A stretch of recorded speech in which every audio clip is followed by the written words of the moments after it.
So I want to League Cup today, and you guys might be thinking, Rahul, why are you playing Terabox, man? Isn't this deck dead in the water? You haven't updated your guide in so long. Yeah, if you guys want to know how to play Terabox, I do have a metafied guide that is quite extensive on every matchup, and a lot of the matchups haven't changed how you play them. The decks have changed a little bit. I'm gonna go ahead and update that sometime this week, so please stay tuned for that on Metafy. If you guys have already bought it, you don't have to need to pay any money. It'll just already be freely updated. I'll have it out. I'll have some discounts for everybody for the first 20 people, and I'll have a good guide because I think this deck is very, very good. It's almost what I play for the World Championships this year. I just chickened out because I'm a chicken. Anyway, Terabox is the same old deck. It utilizes a bunch of Pokemon with the Terra archetype, using Noctowl to search out whatever you need, using Wellspring, Ogerpon to basically overwhelm your opponent's decks with a lot of pressure. Every deck wants to go second in this format, so you're able to take that advantage immediately off the rip. You have Ditto to basically go into whatever you need. The Fanradom search out your whole engine. The Terapagos is a great cleanup attacker, as well as another Terra basic Pokemon that's hard to take down. Latias, Fez, Clefairy, and Mew make up the backbone of just the deck. Iron Bundle's a card I'm not entirely sold on. It's just kind of in here because it's pretty decent into like Badoo and like pushing your opponent's like big Guardy out of the active and kind of putting a lot more pressure. Pikachu is an incredibly good attacker into the Ogerpon deck, or Gildango deck, and just in general like a pretty good attacker into like Bolt and stuff because no one's playing Slitherwing. Ursaluna also very, very strong to clean up games against those big decks. Tailmask, Ogerpon also just good to get the board rolling. Four copies of Crispin, very, very strong. Just you want to have them at every turn almost. So like having it raw makes it so you don't have to use an Owl. Super broken. Two copies of Boss, one Iono, one Research. Stable supporter line, I think. A copy of Briar and a Turo. The Briar I'm not entirely sold on, but I didn't hit any matchups where I would need it today in my League Cup, but I did use it a lot in testing against Joltik Box and Bolt. But maybe those are just not matchups you should be concerned with. I didn't expect to hit Grim today because my locals don't play it, so this is one of the reasons I played this deck. Grim is kind of a bad deck right now, so I just wouldn't worry about it. 4 S Ball, 3 Ultra, 2 E-Switch, 1 Vessel, 1 Stretcher, 1 Rod, CC as well for the aggressive matchups. The CC Briar are for both those matchups, but maybe I don't need them. In those places, I'd probably play like Cornerstone and maybe a Fighting Energy and just bolster the Goldingo matchup. Just put myself in a very, very good spot there. Terra Orb, Neutral Crystal, Specials and Crystal, Air Balloon, 2 Stadiums, a Jamming Tower as well for the way to bump my own stadium, as well as putting a lot of pressure on this Lux Cape that should be in Poltnor decks. But if it's not, whoopee, we're living good. And then a 4-2-1-1-1 energy count. So let's talk about my tournament report and how I won. Today's cup was 5 rounds, about 30 masters. Pull up, I really didn't want to go to this cup. I wanted to sleep in, but I was like, you know what? It's like 20 minutes from my house. I should probably go. I should probably get these cup finishes done or even like try. And I was like, I'm going to play Terabox. I submitted my PSA cards for Guardy, so I don't have my Guardy deck complete. And I had my Goldingo deck. I lent out some cards, so I don't have that built either. So I had Terabox built from testing leading up to Worlds. And so I changed a couple cards around from what I had built.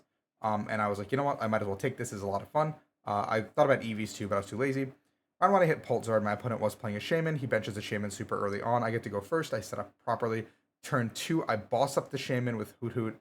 I attach. I put Tool on my Ogerpon, and I just sob it. My opponent then goes into Evo, gets a Dracloak, has now a board of Dracloak, Charmeleon, Charmander, and Dreepy. I'm able to retreat into Fanrodom, take the knockout here, putting him in a little bit of an awkward situation of like, what can he do here? He ends up finding Charizard here, knocks out my active. I go into Teal Mask Ogerpon here, knock out his Charizard, or sorry, he goes into Dragapult actually and puts all the damage on my board. I go into Clefairy, take the Dragapult off the board. He goes into Charizard, takes my Clefairy off the board. I go into Teal Mask Ogerpon, take the Charizard off the board, and then that's basically all. Then I just clean the game up. Oh no, sorry. I go pump into the Charizard and knock out the lone Dracloak, putting him in a position where he has no extra draw now. And he puts Fez into play as well, which makes it a little bit easier for me to clean up now with Bear. On this turn, he misses Iono. It didn't really matter because my board was kind of set up already, so I'm just able to blow him up out of the water. Game 2, I hit Zard, Pidgeot, Trolley stuff with Dusknoir. My opponent has a pretty insane turn 1 with Trolley Evo, with getting a turn 2 Pidgeot and turn 2 Zard. They're in a really good position. My start is really bad. I'm breaking. I have a Teal Mask Ogerpon, a Hoot Hoot, and like a Terapagos. They knock out my Hoot Hoot. I push up the Teal Mask Ogerpon. I Crispin. I get an extra. I drive Crispin and Vessel, so I get the energies I need to attack with Teal Mask Ogerpon. I attack, take the knockout on the Zard. He comes back up with Reshiram EX for some reason instead of a second Zard. Takes the knockout there. I end up powering up a Pikachu out of nowhere because I top deck into a Fez. I Fez into 3. I get Research off the 3. I Research into everything. Get like E-Switch and a bunch of cards, which are really impactful here. I blow up his Reshiram, and then he can't close out the game because he has like 6 energy in the discard, which I think was a pretty bad oversight on his part on that regard. And one of those turns in between, I also bossed up a Zard to like buy time because he had 6 energy showing. and I was pretty confident the Zord couldn't move, and then he turreted it with the Pidgeot, and I was like, oh, very good. Very sick. So now I'm 2-0. And then I hit my buddy Justin at 2-0. He's playing Raging Bolt. He goes first, has a pretty good start, ends the turn with a Teal Mask overplaying the active. However, he overcommits to the board, so I actually have a pretty insane hand myself where I commit to a Clefairy KO turn 1 on the Teal Mask. He ends up going in with Bolt, takes out my Clefairy.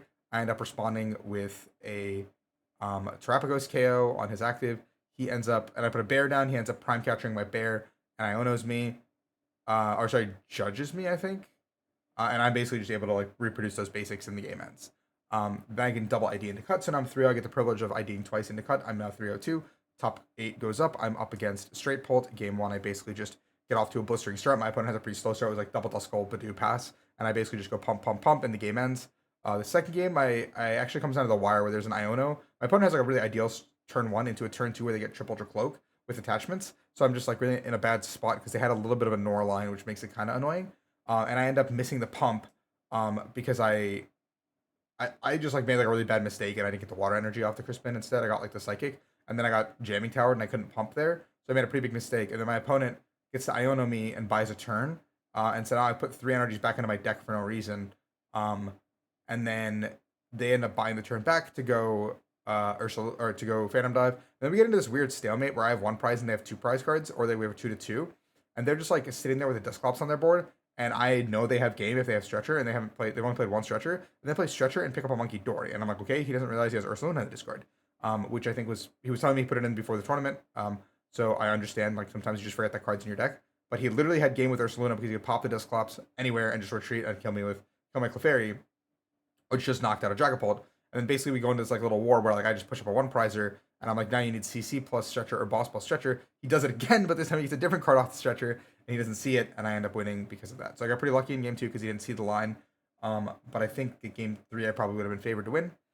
Then top 4, I go up against Goldengo. It's my buddy Tony. He's got to get out of here, so we agree to do a best of 1. He's playing Dengo. I'm playing this. He wins the flip. He sets up normally. I end up going turn 2 pump, take out both of his gimmies because he's bricking. He goes into Scizor and takes 2 because I mess up and put something with an ability that I shouldn't in play. And then I'm able to take out the Scizor. He does something else, and then I go pump again, clean up his board, and I'm at 1, and the game is basically over. Now in finals, the partner opponent I hit is a familiar name, but I can't place from where. I think they played a long, long time ago. They had a 2015 Nationals mat, so that's a relic for sure. Game 1 was actually one of the closest games of the day, where we got into a board state where his Ursaluna was kind of going triple platinum on me and making a pretty late game comeback, and I didn't have a great way to one-shot it, so I had to go into a saw block and kind of keep it there while I could find the pieces to go into like my own Ursaluna plus boss, or my own Ursaluna plus like end the game, or go into Pikachu or whatever. And I end up eventually holding this bear there for enough turns to win the game. And then game 2, something similar happens where I go up really far ahead. My opponent is doing the same thing, and then I end up putting myself in a board. Like I'm down to 3 prize cards off the pump, off my pump plus pump, and then they go Phantom Dive, take 3, knocking out my Hoot Hoot, and then I have to go take 1, and then I have to go take 1 into take 2, and I end up winning the game that way. It's actually a very, very close series, and I think that could have lost if even a small thing went wrong.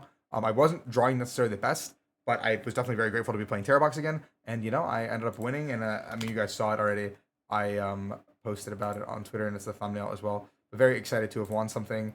Very cool to be back in the champion seat, or whatever you want to call it, playing my Terabox deck. So very excited. If you guys enjoy the content, please like and subscribe. Please be a supporter for Terabox. You guys are the best. Peace out.